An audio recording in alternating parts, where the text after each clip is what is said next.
சரி. சோ வேதமும் நானும் அப்படிங்கிற தலைப்புல நாங்க பார்த்துக் கொண்டு வாரோம். அது நான் வேதத்தை என்ன செய்வேன் அப்படிங்கிறதுக்கு 7 விடயங்கள் பார்த்துக் கொண்டாங்க. எனக்கென ஒன்றை நான் பெற்றுக்கொள்வேன். வாழ்நாள் முழுதும் வாசிப்பேன். இரவும் பகலும் தியானிப்பேன். மனப்பாடம் செய்வேன். அதுல தான் நம்ம மனப்பாடம் பண்றதுக்கு ஒரு ஹோம்வொர்க் குடுத்தேன். எங்கும் எடுத்துச் செல்வேன். கற்றுக்கொள்வேன். கற்றுக் கொடுப்பேன். சோ இத பத்தி விரிவா நாங்க ஒவ்வொரு விஷயத்த பத்தியும் நாங்க பார்த்துக் கொண்டு வந்தாங்க. அது இப்ப திரும்ப நான் சொல்லப் போறதில்ல. சும்மா இப்படி ஒவ்வொன்றா போறேன். கொஞ்சம் ஞாபகம் வரும்னு நினைக்கிறேன்.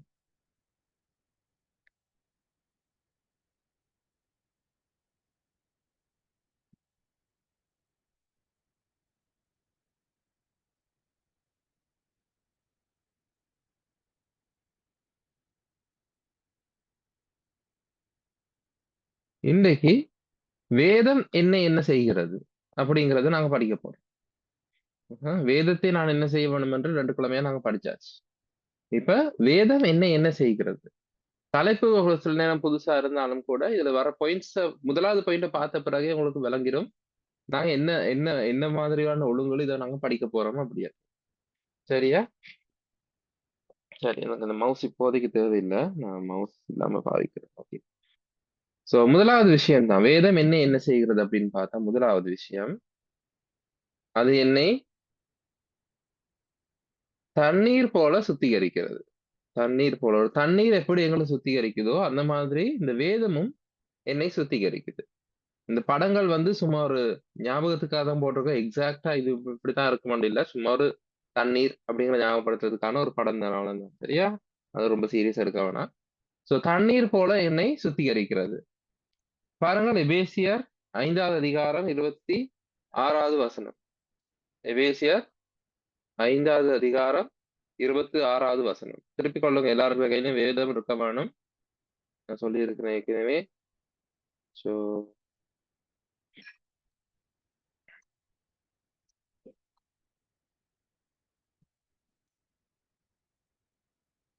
அ ஸ்கிரீன்ல வசனம் ஷேர் பண்ணியிருக்கிறது விளங்குதா உங்களுக்கு?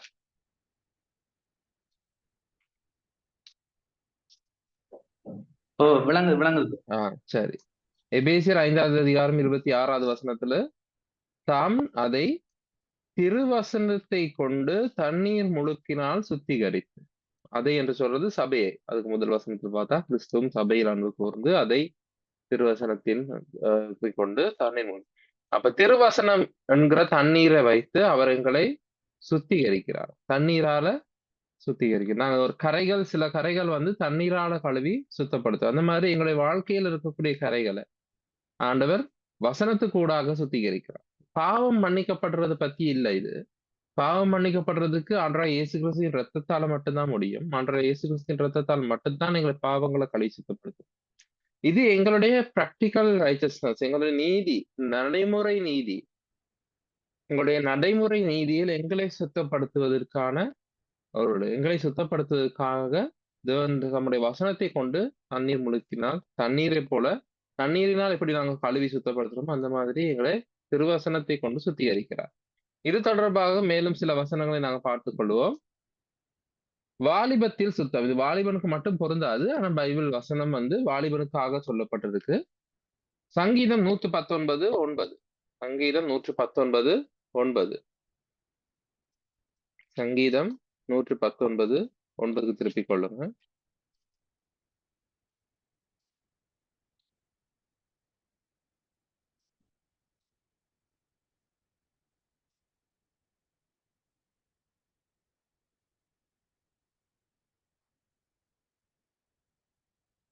வாலிபன் தன் வழியை எதினால் சுத்தம் பண்ணுவான். இந்த வாலிபன்ங்கிறது நாங்க ஒரு மனிதன்னு எடுத்துக்கொள்வோம்.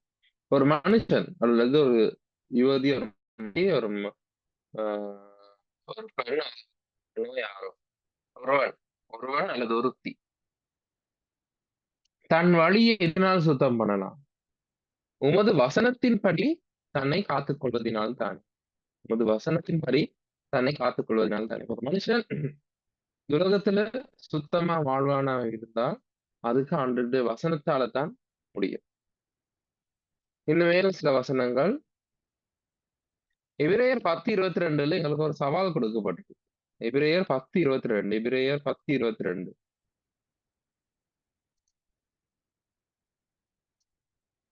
இன்னைக்கு நிறைய வசனங்கள் திருப்ப வேண்டியிருக்கு. எல்லாம் ரெடியா இருங்க. எபிரேயர் 10:22. என்ன சொல்லப்பட்டிருக்குன்னா, துர்மனசாட்சி நீங்க தெளிக்கப்பட்ட இருதயம் உள்ளவர்களாயும் சுத்த ஜலத்தால் கழுவப்பட்ட சரீரம் உள்ளவர்களாயும் உண்மையுள்ள இருதயத்தோடும் விசுவாசத்தின் பூர்ண நிச்சயத்தோடும் சேர கடவோம். ஆண்டவரிடத்தில் வரக்குள்ள இப்படித்தான் வர வேணும் அப்படி என்று எங்களுக்கு சொல்லப்பட்டது. துர்மனசாட்சி நீங்க தெளிக்கப்பட்ட இருதயம்னா ஆண்டவர் இயேசு கிறிஸ்துவின் ரத்தம் தெளிக்கப்பட்ட இருதயம். ஆண்டவர் இயேசு கிறிஸ்துவின் ரத்தம் தெளிக்கப்பட்ட எபிரேயர் 9:14 அதை பத்தி வாசிக்கலாம். சோ துர்மனசாட்சி நீங்க தெளிக்கப்பட்ட இருதயம் இந்த ஆண்டவர் இயேசு கிறிஸ்துவின் ரத்தத்தினாலே நமக்கு கிடைத்த மீட்பு. அந்த மீட்பை கொண்டு சுத்த ஜலத்தால் கழுவப்பட்ட சரீரம். சுத்த ஜலத்தை தேடி நாங்க எங்க போறது? யோர்தான் நதியில போயிட்டு தண்ணி எடுத்துட்டு வந்தா சுத்த ஜலமா இருக்குமா? எரேமியா 2வது அதிகாரம் 22வது வசனத்தில் சொல்லப்பட்டிருக்கு, நான் சவர்க்காரத்தை கொண்டு கழுவினாலும், அது நான் இந்த பவர்பாயிண்ட்ல போடல. எரேமியா 2:24 என்ன சொல்லியிருக்கு? 2:22 என்ன சொல்லியிருக்கு? நீ உன்னை உவர் மண்ணினால் கழுவி அதிக சவுக்காரத்தை கையாடினாலும் உன் அக்கிரமத்தின் கரைகள் உனக்கு முன்பாக இருக்கும். சவக்காரம் போட்டு கழுவுனாலும் எங்களுடைய பாவம் போகாது அப்படின்றதுதான் ஆண்டு சொல்றது. நீங்க நிறைய பேர் இல்ல நாங்க சோசியல் மீடியால பார்த்தா ஒருத்தர் பாவம் போக சவக்காரம் எல்லாம் செஞ்சுட்டு இருக்காரு. அவங்க பத்தி நான் பேசுறது பிரயோசனம் இல்ல. சவக்காரத்தை கையாடினாலும் என் அக்கிரமத்தின் கரைகள் எனக்கு முன்பாக இருக்கும் அப்படின்னா ஆண்டு சொல்ல, சுத்த ஜலம்னு யோர்தான் தண்ணியை கொண்டு வந்து கழுவினாலும் சவக்காரம் போட்டு கழுவினாலும் இது பாவம் எல்லாம் போகாது. அப்ப இது என்ன இதுக்கு அர்த்தம்? எபிரேயர் 10:22 என்ன சொல்லுது? சுத்த ஜலத்தால் கழுவப்பட்ட சரீரம். அது என்ன சுத்த ஜலம்? தேவனுடைய வசனம் தான் சுத்த ஜலம். தேவனுடைய வசனத்தால்தான் என்னுடைய சரீரம் கழுவப்படுதுன்னு சொன்னா இந்த நடத்தை சுத்தமா இருக்க வேண்டும். நான் முதல்ல சொன்ன நடைமுறை நீதி சுத்தமா இருக்கணும். தேவனுடைய வசனத்துக்கு ஏற்ற மாதிரி இருக்க. எங்களுக்கு இருவிதமான நீதி இருக்கு. ஒன்று தேவனால் எங்கள் மீது போடப்பட்ட நீதி, இன்னொன்று எங்களுடைய நடைமுறை நீதி. இதை பத்தி நான் பிறகு ஒரு டாபிக்ல பேசுவேன், இப்போதைக்கு வேணாம். சோ சுத்த ஜலத்தால் கழுவப்பட்ட சரீரம் உள்ளவர்கள் என்று சொன்னா அதுதான் அதுல அர்த்தம். சோ தண்ணீரை கொண்டு தேவன் எங்களை சுத்தப்படுத்துகிறார். யோவான் 15:3 ஆண்டவர் இயேசு கிறிஸ்து தம்முடைய சீடர்களை பார்த்து இப்படி சொல்றாரு. ஆண்டவர் இயேசு கிறிஸ்து சீடர்கள் ஆண்டவர் இயேசு கிறிஸ்து கிட்டத்தட்ட 3 வருஷ காலமா இருந்தாங்க. அப்ப ஆண்டவர் அவர்களோட நிறைய விஷயங்களை பேசினார், நிறைய விஷயங்களை சொன்னார். ஆண்டவரோட இருந்த சீடர்கள் ஆண்டவரோட இருந்ததுனால யோவான் 15:3 ஆண்டவர் சொல்றாரு, நான் உங்களுக்கு சொன்ன உபதேசத்தினாலே நீங்கள் இப்பொழுதே சுத்தமாய் இருக்கிறீர்கள். நான் உங்களுக்கு சொன்ன உபதேசத்தினாலே நீங்கள் இப்பொழுதே சுத்தமாய் இருக்கிறீர்கள். இப்ப நாங்க ஆண்டவரோட நெருக்கமா இருக்கக்குள்ள, ஆண்டவரோட வசனத்தோட நெருக்கமா இருக்கக்குள்ள, ஆண்டவர் சொல்றது எப்பயுமே கேட்டுக்கொண்டு தொடர்ச்சியா ஆண்டவர் வசனத்தில் ஆர்வமா இருக்கும் பொழுது நாம் சுத்தமா இருக்கிறோம். அப்ப ஆண்டோட வசனம் என்ன செய்கிறது? வேதம் என்ன செய்கிறது? ஒரு தண்ணீர் போல என்னை சுத்தப்படுத்துகிறது. தண்ணீர் கரைகளை கழுவி சுத்தப்படுத்துவது போல என்னை சுத்திகரிக்கிறது. சரியா? இப்ப நாங்க அடுத்த விஷயத்துக்கு போவோம். ரெடியா? இந்த 2வது விஷயம். இன்னைக்கு ஸ்டடி டக்குனு முடிஞ்சிடும். ஏன்னா நான் இன்னைக்கு 3 விஷயம் தான் சொல்ல போறேன். 4வது விஷயத்த அடுத்த கிழமைக்கு வச்சிருக்கிறேன். 4, 5, 6 மொத்தம் எவ்வளவு விஷயம் தானே? அதுக்கு கொஞ்சம் விலாவரியா பார்க்கணும்னு நான் அதை அடுத்த கிழமைக்கு வச்சிருக்கிறேன். இன்னைக்கு ஸ்டடி இந்த குறைச்சி வச்சிருந்தேன் என்ன சொன்னா எல்லாரும் பாடமாக்கிட்டு வருவீங்க. அவங்க 16 வருஷம் ஒருத்தரையும் கேட்டு முடிக்க டைம் போயிடும் என்று சொல்லி இன்றைக்கு ஸ்டடியை நான் குறைச்சி தான் வச்சிருந்தேன். ஒருத்தர் மனப்பாட வசனம் சொல்லல, அதனால இந்த ஸ்டடியும் சீக்கிரமா முடிஞ்சது. சோ 2வது தான் வேதம் என்ன செய்கிறது? ஒரு அக்கினி போல சுத்திகரிக்கிறது. அக்கினி முதல் பாகம் தண்ணீர் போல சுத்திகரிக்கிறது. இப்ப என்ன செய்யுது? ஒரு அக்கினி போல சுத்திகரிக்கிறது. அப்படி என்ன சொன்னா சில கரைகள் கழுவினா போகும், சில கரைகளை நெருப்பால சுட்டாதான் போகும். அந்த மாதிரி ஆண்டவர் வசனம் ஒரு அக்கினி போலவும் இருக்கிறது. தண்ணீர் போல எப்படி மென்மையா கழுவி சுத்தப்படுத்துதோ, அதே போல அக்கினி போலவும் எங்களை கழுவி சுத்தப்படுத்துது. எரேமியா 23:29 திருப்பி பாருங்க. எரேமியா 23:29.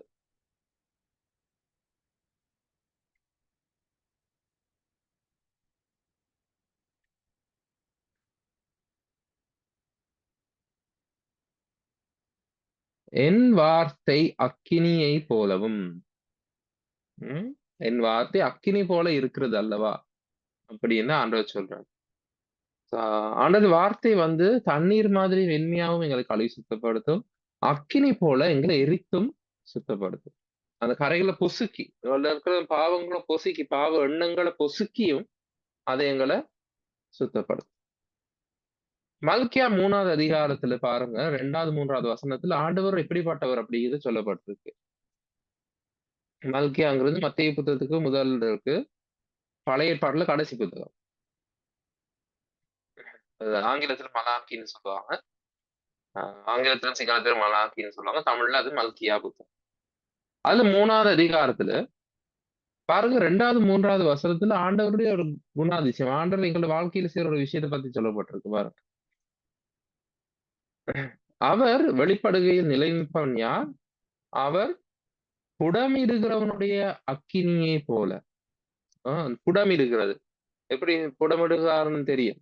ஒரு பொண்ணை, ஒரு வெள்ளிய புடமிடுறதா இருந்தா அது வந்து மண்ணுக்கு அடியில இருந்து எடுப்பாங்க. வெள்ளி பொண்ணு எல்லாம் மண்ணுக்கு அடியில இருந்து எடுத்தா அதுல மாசு ஒட்டி இருக்கும், மண் ஒட்டி இருக்கும், மாசு ஒட்டி இருக்கும்.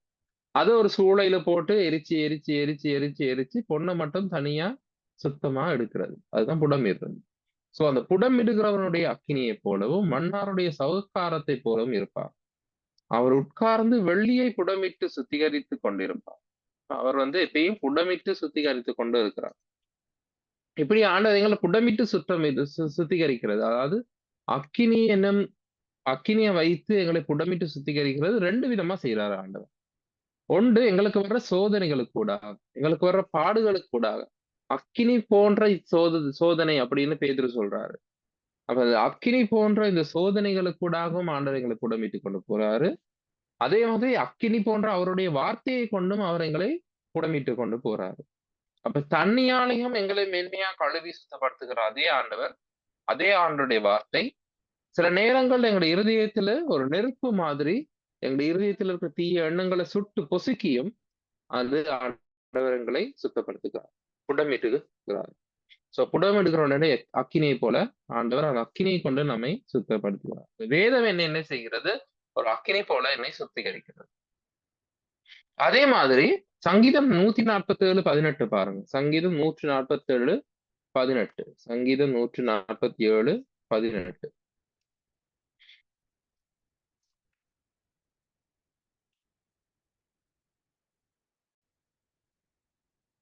அது 17ல பாத்தீங்கன்னா தெரியும். 16ல இருந்து பார்த்தா உறைந்த பனியை குறித்து பேசப்படுது, அல்லது குளிர பத்தி பேசப்படுது, அதாவது பனிமலைகளை பத்தி பேசப்படுது. அந்த பனிமலைகள் அந்த கல்லாக டைட்டானிக் கப்பலே ஒரு பனிமலையில பட்டுத்தான் உடைஞ்சு செய்து. அந்த அளவுக்கு கடினமான பனிமலைகளை கூட ஆண்டவர் உருகச் செய்கிறார். அப்ப உருக்குறதுக்கு என்ன வேணும்? நெருப்பு தான் தேவை. அப்ப அந்த பனிமலைகளை போல கடினமான உள்ளங்களை ஆண்டவர் உருகச் செய்வதும் இந்த அக்கினியை கொண்டுதான். தேவனுடைய வார்த்தையை அனுப்பி, இங்க பாருங்க 18வது வசனம் 147:18. அவர் தமது வார்த்தையை அனுப்பி அவைகளை உருக பண்ணுகிறார். அப்ப அந்த அக்கினி என்னும் அவருடைய வார்த்தையை கொண்டு எங்களுடைய இருதயங்களை உருக பண்ணுகிறார், எங்களுடைய இருதயங்களை கரைய பண்ணுகிறார். சோ அந்த வார்த்தை ஒரு அக்கினி போல இருக்கிறது. அது புடமிடுகிறவனோட அக்கினியை போல எங்களை சுத்திகரிக்கிறது. ஒரு உருக்குகிற அக்கினி போல எங்களை கரைய செய்கிறது.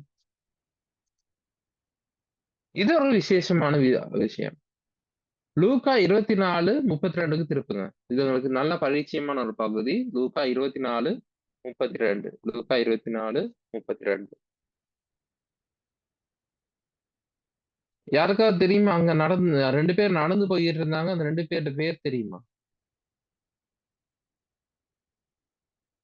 லூக்கா 24வது அதிகாரத்துல இயேசு கிறிஸ்து உயிர்த்தெழுதலுக்கு பிறகு இயேசு கிறிஸ்து இப்ப செத்துட்டாரே, இப்ப நாங்க என்ன பண்றது, இனி என்ன நடக்கும் அப்படின்னு யோசிச்சுட்டே எருசலேம்ல இருந்து அவங்களுடைய வீட்டுக்கு அவங்களோட ஊருக்கு நடந்து போன 2 பேர்.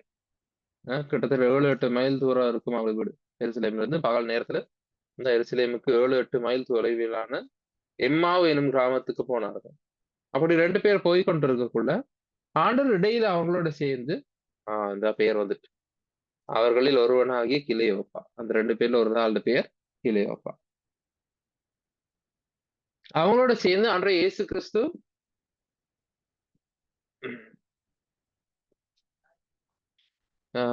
இடையில ஜாயின் பண்றாரு. அவங்க 2 பேரும் சேர்ந்து இடையில ஜாயின் பண்ணி பிறகு ஆண்டவர் பழைய ஏற்பாட்டுல இருந்து அன்றைய இயேசு கிறிஸ்துவை பத்தி தம்மை பத்தி சொல்லப்படுகிற விஷயங்களை எல்லாம்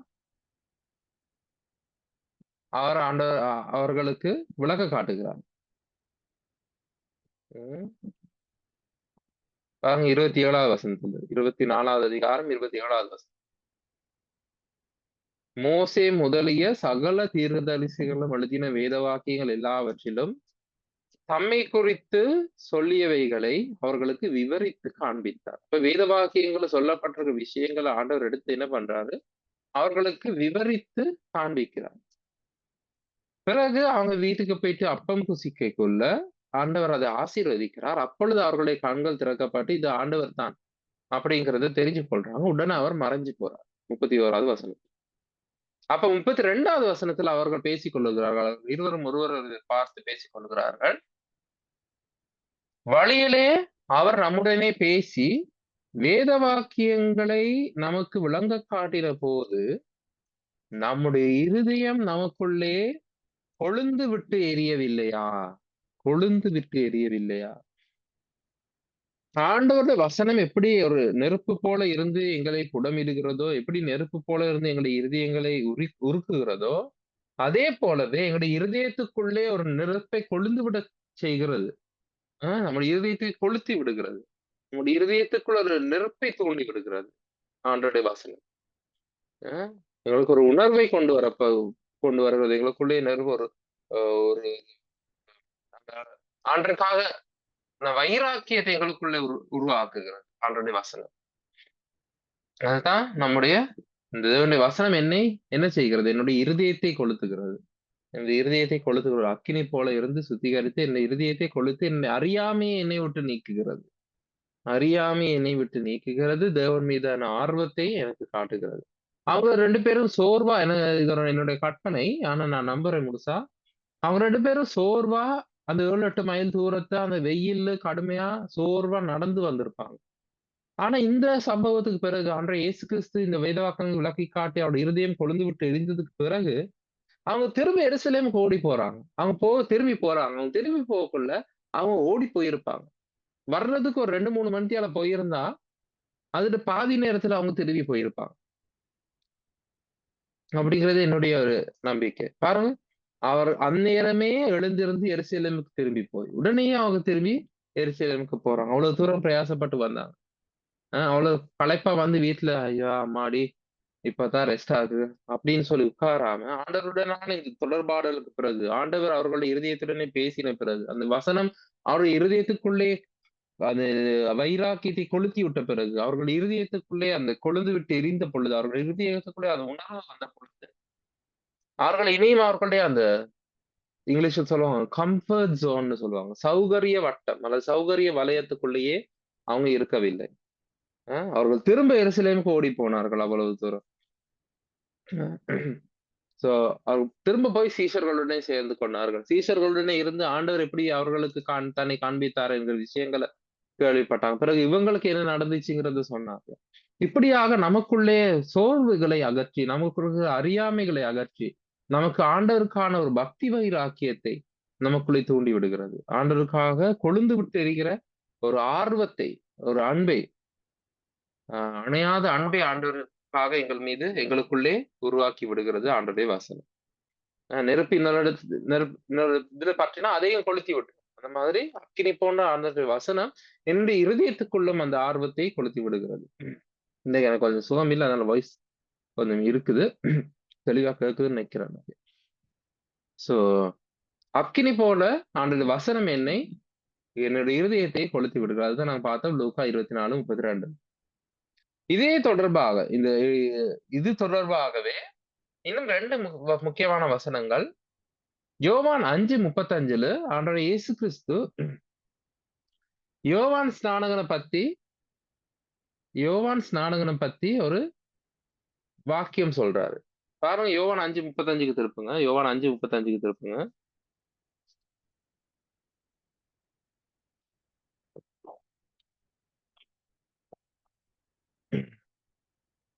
சரி.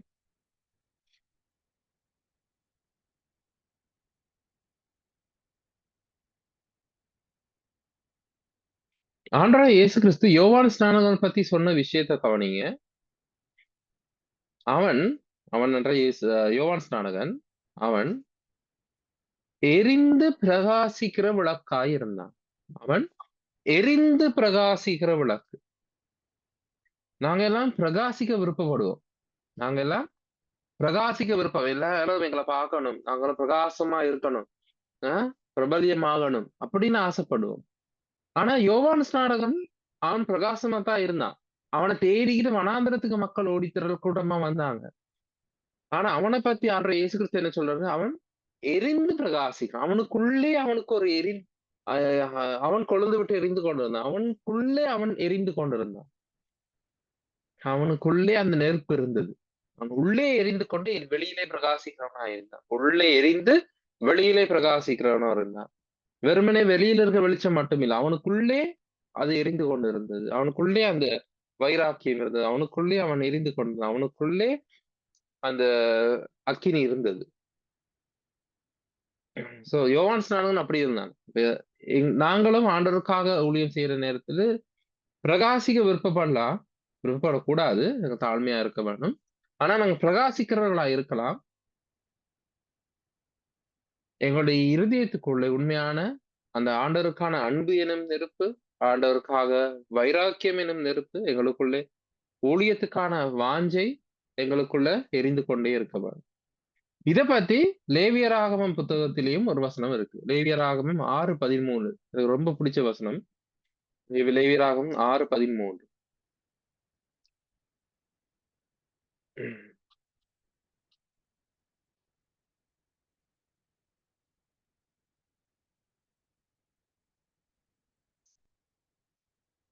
6:13. சரி. லேவியராகமம் 6:13. எல்லாம் திருப்பிட்டீங்கன்னு நம்புறேன். பலிபீடத்தின் மேல் அக்கினி எப்பொழுதும் எரிந்து கொண்டிருக்க வேண்டும். பலிபீடத்தின் மேல் அக்கினி எப்பொழுதும் எரிந்து கொண்டிருக்க வேண்டும். அது ஒரு பொழுதும் அவிந்து போகல் ஆகாது. பரிசுத்த வேதாகமத்துல அவிந்து போகுதல் அப்படின்னா இன்றைய நாள் பழக்கத்தின்படி அது அணைந்து போகக்கூடாது என்ற அர்த்தத்துல இருக்கு. சோ பலிபீடத்தின் மேல் அக்கினி எப்பொழுதும் எரிந்து கொண்டு இருக்க வேண்டும். அது ஒருபோதும் அணைந்து போகக்கூடாது. ஆண்டவர் அந்த லேவியராகமம் புத்தகத்துல அவர்களுக்கு இஸ்ரவேல் மக்கள் கொடுத்த கட்டளை அப்படித்தான் இருந்தது. அவர்களுடைய பலி எப்பொழுதும் எரிந்து கொண்டு இருக்க வேண்டும். இன்றைக்கு அது எங்களுக்கு எப்படி பொருந்தது? இன்னைக்கு ஆண்டவருக்காக நாங்க உற்சாகமா இப்ப சிங்களத்துல பொதுவா சொல்லுவாங்க சோடா போத்தல் மாதிரின்னு சொல்லி எப்படி நல்லா புழுகிட்டு விட்டா புஷ்ஷுன்னு வெளிக்கு வரும், பிறகு அணைஞ்சு போயிடும், பிறகு அப்படியே அமுங்கிரும். அந்த மாதிரி இருக்கக்கூடாது. அது எப்பொழுதும் எரிந்து கொண்டிருக்கணும். ஆண்டவருக்கான எங்களுடைய அன்பு, எங்களுடைய வாஞ்சை, எங்களுடைய ஆர்வம், எங்களுடைய வைராக்கியம் ஒரு காலத்துல ஹையா இருந்து அப்புறம் குறைஞ்சு கொண்டு போகக்கூடாது. அது எப்பொழுதுமே எரிந்து கொண்டு இருக்க வேண்டும். அது ஒருபோதும் அணைந்து போகக்கூடாது. இப்ப ஆண்டவருடைய வசனம் அவர் அக்கினி மாதிரி இருந்து என்னுடைய இருதயத்தை கொளுத்தி விடுகிறது. என்னுடைய இருதயத்துக்குள்ள அந்த வைராக்கியத்தை தூண்டி விடுகிறது. அது ஒருபோதும் அணைந்து போகாமல் பார்த்துக் கொள்ள வேண்டியது எங்களுடைய பொறுப்பு. தொடர்ந்து வசனத்தை வாசிக்க வாசிக்க நாங்க அப்படி நிலைச்சிருக்கலாம். அந்த வைராக்கியத்திலே அந்த ஆர்வத்திலே நாங்க நிலைச்சிருக்கலாம். சோ ஆண்டவருடைய வசனம் ஒரு தண்ணீரை போல என்னை சுத்திகரிக்கிறது, கழுவி சுத்தப்படுத்துது. அதே போல ஒரு அக்கினியை போல என்னை எரித்தும் சுத்தப்படுத்துகிறது. ஒரு புடமுண்டுகிறவனுடைய அக்கினியை போல என்னை சுத்தப்படுத்துகிறது. ஒரு உருக்குகிற அக்கினியை போல என் இருதயத்தை உருக்குகிறது. அதே போல என் இருதயத்தை கொழுந்து விட்டு எரிய செய்கிறது. சோ 2 விஷயங்களும் பார்த்திருக்கோம். வேதம் என்ன செய்கிறது? தண்ணீரை போல சுத்திகரிக்கிறது, அக்கினி போல சுத்திகரிக்கிறது. 3வது விஷயத்துக்கு போவோம். 3வது என்ன? அதுவும் அதே வசனத்தில் தான் இருக்கு. எரேமியா 23, 29. எரேமியா 23, 29.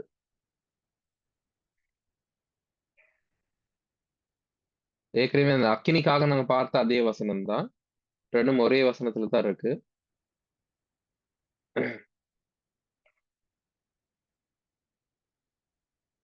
சரி, 23, 29.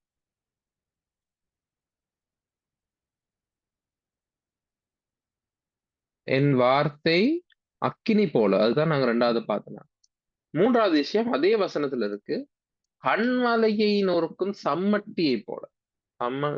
கன்மலையை நொறுக்கும் சம்மட்டியை போலவும் இருக்கிறதா அல்ல. இப்ப ஆங்கிலத்துல இதுக்கு ஹெமர்ன்னு மட்டும் தான் இருக்கு. ஹெமர்ன்னு சொன்னா 2 விதமான ஹெமர் இருக்கு. ஒன்று சுத்தியலுக்கும் சொல்லுவாங்க, சம்மட்டிக்கும் சொல்லுவாங்க. தமிழ்ல அது தெளிவா போட்டிருக்கு. கன்மலையை நொறுக்கும் சம்மட்டி.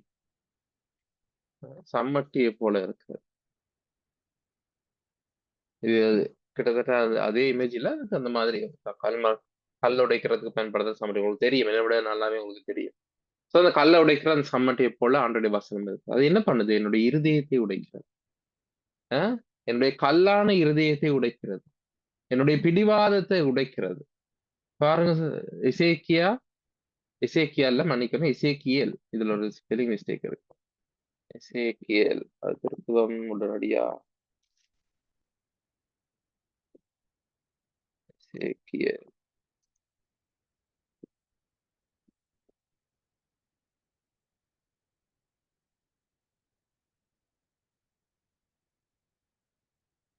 இசைக்கியேல் 36, 26.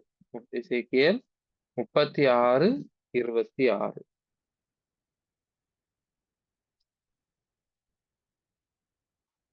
முப்பத்தி ஆறு 26.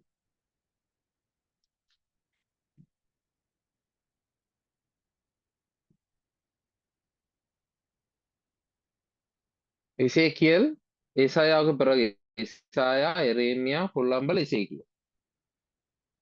எல்லாருக்கும் ஏசாயா புத்தகம் திருப்ப ஈஸியா இருக்குன்னு நினைக்கிறேன். ஸோ ஏசாயாவுக்கு பிறகு எரேமியா, புல்லம்பல், இசைக்கியல். இசைக்கியல் 36வது அதிகாரத்தில் 26வது வசனம். உங்களுக்கு நவமான இருதயத்தை கொடுத்து உங்கள் உள்ளத்திலே புதிதான ஆவியை கட்டளையிட்டு கல்லான இருதயத்தை உங்கள் மாம்சத்திலிருந்து எடுத்து போட்டு சதையான இருதயத்தை உங்களுக்கு கொடுப்பேன். இன்றைக்கு மனுஷர்கள் விசுவாசிக்காத மனுஷர்களுக்குள்ள எவ்வளவு கல்லான இருதயம் இருக்கிறது. பார்வோனுடைய கதை எங்களுக்கு தெரியும். யாத்ராகமத்துல பார்வோனுடைய இருதயம் எவ்வளவு கடினப்பட்டிருந்தது. அந்த மாதிரி விசுவாசியாதவர்களுடைய இருதயத்தில் பல இருதயம் கல்லாதான் இருக்கு. விசுவாசிக்கிறவர்கள் இருதயத்திலும் சிலருடைய இருதயங்கள் கல்லா இருக்க வாய்ப்பு இருக்கு. என்னுடைய வாழ்க்கையிலே நான் சில நேரத்துல பிடிவாதமா இருக்கக்கூடிய என்னுடைய சுய விருப்பத்தை நான் பற்றி கொண்டு இருக்க வேண்டிய நிலைகள் இருக்கலாம்.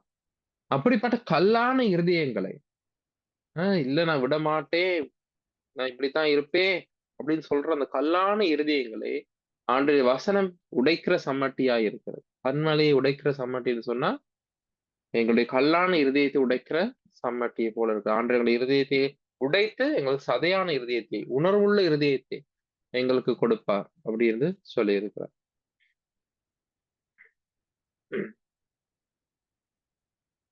சரி. சோ ஆண்டுடைய வசனம் எங்களுக்கு ஒரு சம்மட்டியை போல என்னுடைய கல்லான இருதயத்தை உடைக்கிறது. யோசியா என்னும் ஒரு அரசன் 8 வயதுல அரசன் ஆயிட்டான். பாருங்க, 2 நாளாகமும் 34வது அதிகாரம் 19வது வசனம். 2 நாளாகமும் 34வது அதிகாரம் 19வது வசனம். 2 நாளாகமும்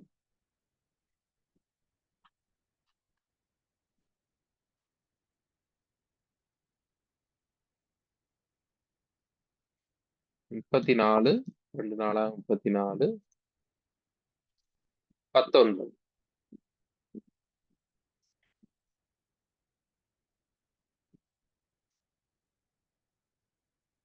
ஒரு அரசன், அவன் ஒரு நல்ல அரசன். யோசியா 8 வயதிலேயே ராஜாவாகி 16 வயசுலயே ஆண்டவரை தேட ஆரம்பிச்சு 16 வயசுலயே சுத்திகரிப்பின் வேலைகள் எல்லாம் ஆரம்பிச்சுட்டான் தேவாலயத்துல. இவன் அப்படி தேவாலயத்துல சுத்திகரிப்பு வேலைகளை செய்து கொண்டு இருக்கக்குள்ள அவனுக்கு ஒரு புத்தகம் கிடைக்குது. அந்த ஆசாரியன் இல்கியாவுக்கு ஒரு புத்தகம் கிடைக்கும். அதை கொண்டு வந்து ராஜாவுக்கு கொடுக்குறான். சோ ஆசாரியனாகி இல்கியா என் கையில் ஒரு புஸ்தகத்தை கொடுத்தார் என்று சம்பிரதாய சாப்பான் ராஜாவுக்கு அறிவித்து ராஜாவுக்கு முன்பாக அதை வாசித்தார். ராஜாவுக்கு முன்பாக அந்த வசனத்தை நியாயப்பிரமாண புஸ்தகம் கிடைக்குது, அதை வாசிக்கிறான். 19வது வசனத்துல 34:19 2 நாளாகவும் நியாயப்பிரமாணத்தின் வார்த்தைகளை ராஜா கேட்ட போது அவன் வஸ்திரத்தை கிழித்து கொண்டான். ஒரு ராஜா பாருங்க, தன்னோட சபைக்கு முன்னுக்கு அவையினருக்கு முன்னுக்கு எப்படி அவன் எப்படி ஒரு செயலை செய்ய முடியும்?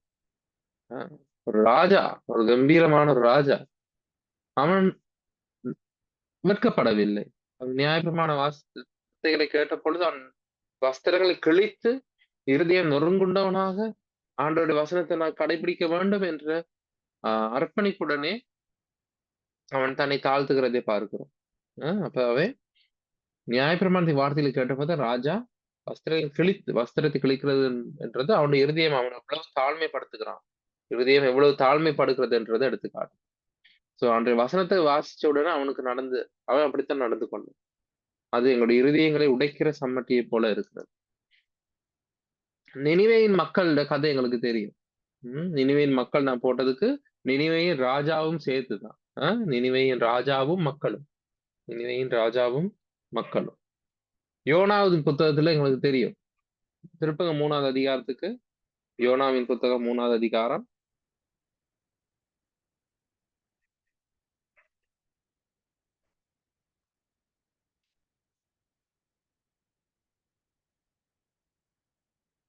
பழைய ஏற்பாடுல கடைசி சிறிய தீர்க்கதரிசிகள புத்தகங்கள் இருக்கு. முதல்ல நாங்க எசேக்கியல் வாசிச்சோம். எசேக்கியலுக்கு பிறகு தானியல், ஓசியா, யோவேல், ஆமோஸ், ஒபதியா, யோனா. யோனா 3வது அதிகாரத்துல யோனா வந்து நினிவேக்கு இப்படி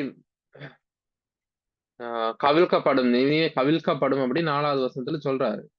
3வது அதிகாரம் 4வது வசனத்துல இந்த நினிவே பட்டணம் கவிழ்க்கப்படும் அப்படின்னு சொல்றாரு. இதை கேட்ட பொழுது 5வது வசனத்துல நினிவேயில் உள்ள மக்கள் தேவனை விசுவாசித்து உபவாசம் செய்யும்படி கூறினார்கள். பெரியவர் முதல் சிறியோர் மட்டும் இரட்டுடுத்தி கொண்டார்கள். ராஜாவுக்கு எட்டின போது, இந்த செய்தி ராஜாவுக்கு எட்டின போது அவன் தன் சிங்காசனத்தை விட்டு எழுந்து தான் உடுத்தியிருந்த உடுப்பை கலற்றி போட்டு இரட்டை உடுத்தி கொண்டு சாம்பலிலே உட்கார்ந்தான். இப்ப இவர்கள் அவிசுவாசிகளான மக்கள். இவர்களுக்கு போயிட்டு நான் சொல்ல மாட்டேன், உங்களுக்கு போயிட்டு இந்த எச்சரிப்பை நான் சொல்ல மாட்டேன்னு யோனா ஆண்டவர் அறிஞ்ச இந்த யோனா பிடிவாதம் பிடிச்சான். ஆனாலும் ஆண்டவர் அவருடைய இறக்கத்தினால யோனாவை திரும்ப 2வது முறை அவனுக்கு அந்த வார்த்தையை கொடுத்து இங்க அழைச்சிட்டு வந்தார். அவன் வந்து அந்த வார்த்தையை சொன்ன பொழுது அந்த விசுவாசியாத அந்த மக்கள் தங்களை தாழ்த்துகிறதை பார்க்கிறோம்.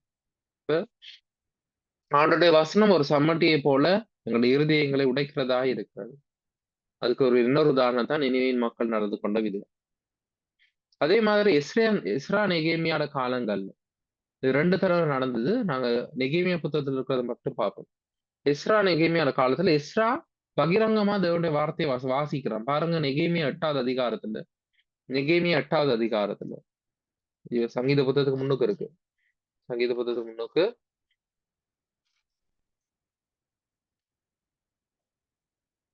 யோபு, அதுக்கு முன்னுக்கு எஸ்தர், அதுக்கு முன்னுக்கு நெகேமியா. 8வது அதிகாரத்துல பாருங்க, 8வது 9வது வசனங்கள். 8வது வசனத்துல இது வந்து எஸ்ரா வாசிக்கிறான். 2வது வசனத்து பார்த்தா எஸ்ராட பேர் இருக்கும். ஆசாரியனாகி எஸ்ரா நியாயப்பிரமாண புஸ்தகத்தை எல்லாருக்கும் சபைக்கு முன்பாக கொண்டு வந்து வாசிக்கலாம். சரியா? நெகேமியா 8வது அதிகாரத்துல அதுல 8வது வசனத்துல பாருங்க, 8வது அதிகாரம் 8வது வசனத்துல அவர்கள் தேவனுடைய நியாயப்பிரமாண புஸ்தகத்தை தீர்க்கமாக வாசித்து அதுக்கு அர்த்தம் சொல்லி வாசித்ததை அவர்களுக்கு விளங்க பண்ணினார். 9வது வசனத்துல ஜனங்கள் எல்லாரும் நியாயப்பிரமாணத்தின் வார்த்தைகளை கேட்ட பொழுது அழுதபடியால், ஜனங்கள் எல்லாரும் அந்த வார்த்தையை கேட்ட பொழுது அழுகிறாங்க. அவர்களுடைய உள்ள முடியாம யாராலும் அழ முடியாது. அவருடைய வசனத்தை கேட்ட பொழுது அவருடைய இருதயம் உடைகிறதை நாங்கள் காணிக்கிறோம். இருதயம் உடைந்து அழுகிறார். அப்ப ஆண்டவருடைய வசனம் ஒரு கல்மலை உடைக்கிற சம்மட்டி போல எங்களுடைய கல்லான இருதயங்களை உடைக்கிறதா இருக்கிறது. இதே புத்தகத்துல அதே சம்பவத்துல தொடர்ச்சியா 9வது அதிகாரத்திலையும் நாங்க பார்க்கிறோம் 3வது வசனத்துல அவர்கள் எழுந்திருந்து தங்கள் நிலையிலே நின்றார்கள். அப்பொழுது ஒரு சாமம் மட்டும் ஒரு சாமம்னா 3 மணித்தியாலம். இன்னைக்கு நாங்க ஒரு 10 நிமிஷம் வேதத்தை வாசிங்கன்னு சொன்னாலே எங்களுக்கு கஷ்டமா இருக்கு. அன்றைக்கு 3 மணித்தியாலம் அவர்கள் வாசிச்சிருக்காங்க. ஒரு சாமம் மட்டும் அவருடைய தேவனாகிய கர்த்தரின் நியாயப்பிரமாண புஸ்தகம் வாசிக்கப்பட்டது. பின்பு ஒரு சாமம் மட்டும் அவர்கள் பாவ அறிக்கை பண்ணினார். ஒரு சாமம் ஃபுல்லா அவர்கள் பைபிள் வாசிக்கிறாங்க, நியாயப்பிரமாண புஸ்தகத்தை வாசிக்கிறாங்க.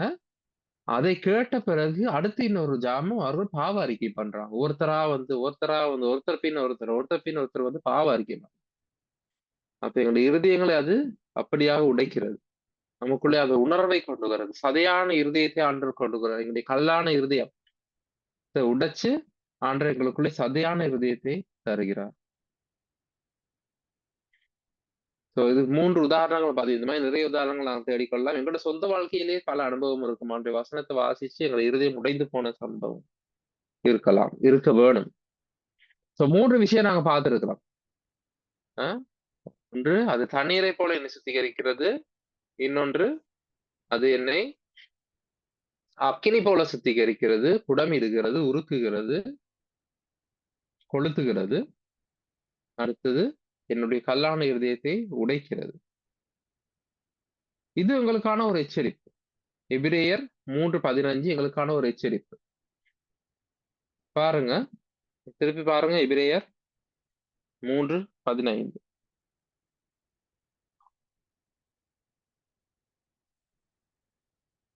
எபிரேயர் 3:15.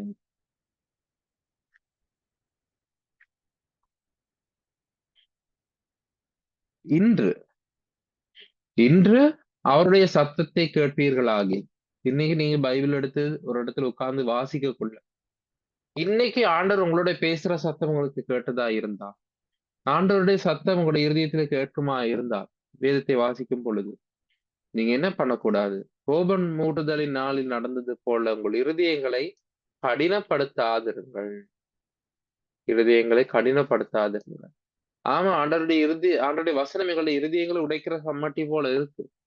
ஆனா சில நேரங்களில் நாங்க எவ்வளவு சொன்னாலும் இல்லை என்று நாங்கள் எங்களுடைய இருதயத்தை கடினப்படுத்துறோம். பார்வோன் மாதிரி தான். கடைசி வரைக்கும் அவனுடைய இருதயத்தை அவன் கடினப்படுத்தி கொண்டுதானே இருந்தான். செய்ய வழியில்லை. இன்றைக்கு எங்களுக்கு கொடுக்கப்படுற எச்சரிப்பு அதுதான். இன்றைக்கு நீங்க அவருடைய சத்தத்தை கேட்பீர்கள் ஆகியில் உங்களுடைய இருதயங்களை கடினப்படுத்த வேண்டாம். ஆண்டவர் எங்களுடைய இருதயங்களை உடைத்து புடமிட்டு பண்படுத்தும் பொழுது தான் நாங்கள் ஆண்டவருக்கு உபயோகமானவர்களா இருப்போம்.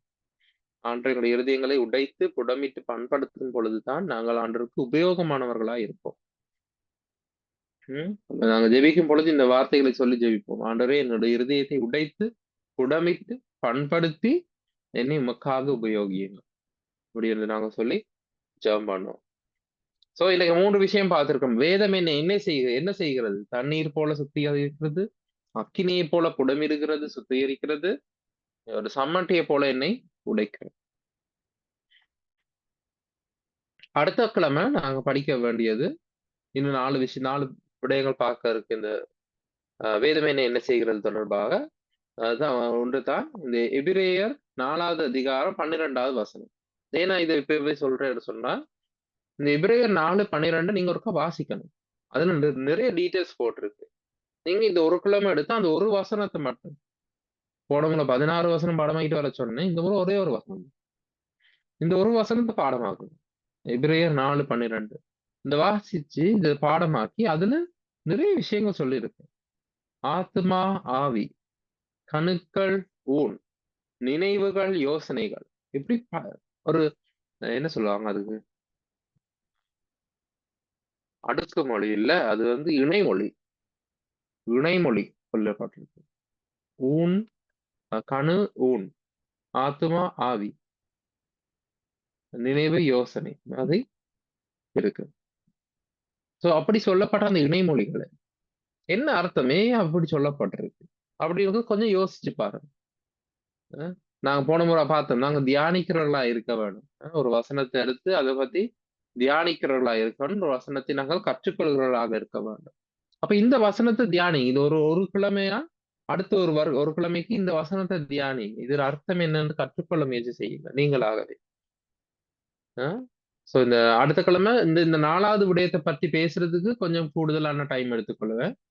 இந்த ஆத்துமா ஆவியை பத்தி கொஞ்சம் பேசிட்டு அதை பத்தி பேசுறதுக்கு கொஞ்சம் டைம் தேவை. அதுக்கு பிறகு இன்னும் 3 பாயிண்ட் இருக்கு. அதுக்கெல்லாம் நாங்க கொஞ்சம் சீக்கிரமா பார்த்து இந்த 7 விடயங்களும் அடுத்த கிழமையோட முடிச்சிடலாம். முடிச்சிட்டோம்னு சொன்னா வேதமும் நானும்ங்கிற இந்த தலைப்புக்குள்ள பேசிக்கான அடிப்படையான விஷயங்கள் நாங்க பார்த்தாச்சு. இன்னும் வேணுமானா இதை நீட்டிக்கொண்டே போகலாம். ஆனா இப்போதைக்கு நான் நினைக்கிறேன் இந்த நாளும் காணும்.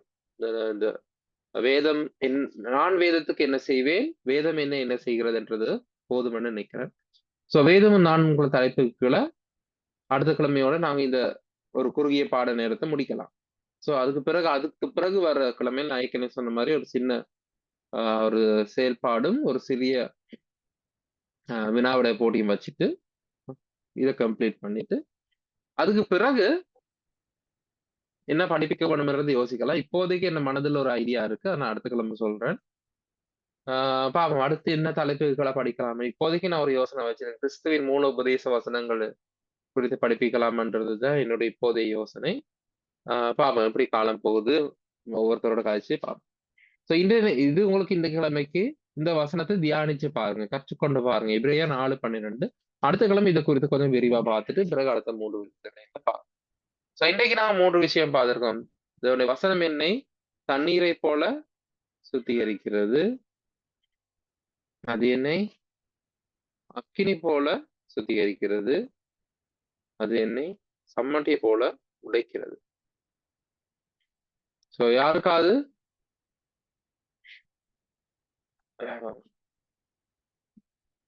இப்பொழுது கேள்வியின் நேரம். யாருக்காவது ஏதாவது கேள்வி இருந்தா கேட்கலாம்.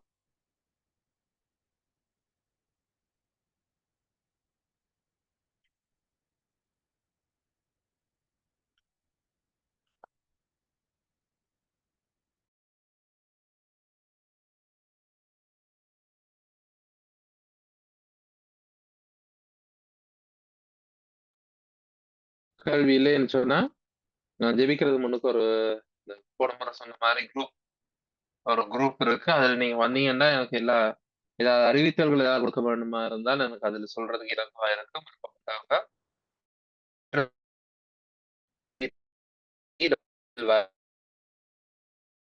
பிஎஸ்டி பைபிள் ஸ்டடி டைமில் பிஎஸ்டி வரான்றது என்ற பெயர். இதை டைப் பண்ணீங்கன்னு சொன்னா இந்த குரூப்ல சேரலாம். அப்படி இல்லாட்டி இதை ஸ்கேன் பண்ணினா கூட இந்த குரூப்ல நீங்க சேரலாம். அந்த குரூப்ல வந்தீங்கன்னா ஏதாவது அறிவித்தல் ஏதாவது கொடுக்கறதா இருந்தா நாங்க கொடுக்க முடியும். மரண வசனம் என்ன பிரதர் மறந்துருச்சு. ஓகே, மரண வசனம் நான் போன முறை கொடுத்திருந்தேன். சங்கீதம் 119 65 80 வரை. சங்கீதம் 119 65வது வசனத்திலிருந்து 80வது வசனம் வரை. போன கிழமை நான் சொல்லியிருந்தேன் பாடமாகிற வசனம் 16 வசனம். இது நான் சில இள வயதுல இருக்கக்குள்ள 17 வயசுல இருக்கக்குள்ள பாடமாக்கிறது. இப்ப எனக்கு ஃபுல்லா மறந்துடுச்சு. திரும்ப நான் பாடமாக்குறேன். போன கிழமை பாடமாக்கலாம் தான் இருந்தேன், முடியாம போச்சு. அதுதான் மன்னிப்பு கேட்டேன். ஸோ அடுத்த கிழமை நான் எப்படியா பாடமாக்கிட்டு வரேன், நீங்களும் பாடமாக்கிட்டு வாங்க. இந்த கிழமை நான் உங்களுக்கு சொன்னது எபிரேயர் 4:12. எபிரேயர் 4:12. எபிரேயர் 4:12 மட்டும் இந்த கிழமைக்கு பாடமாக்கிட்டு வா. ஸோ வேற ஏதாவது கேள்வி இருந்தா கேட்கலாம்.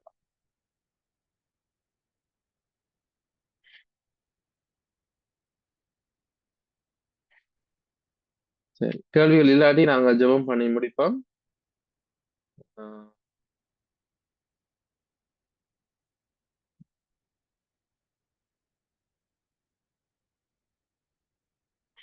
யாராவது ஜெபம் பண்ணீங்களா? நான் ஜெபம் பண்ணட்டோம்.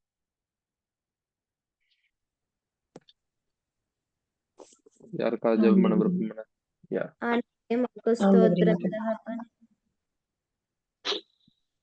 ஆண்டவரே மக்கு ஸ்தோத்திரம். இந்த வேளையிலுமாக ஆண்டவரே தொடக்கம் தொடங்கி முடிவு வரைக்கும் உடைய கரம் கூட இருந்தமைக்காக நன்றி.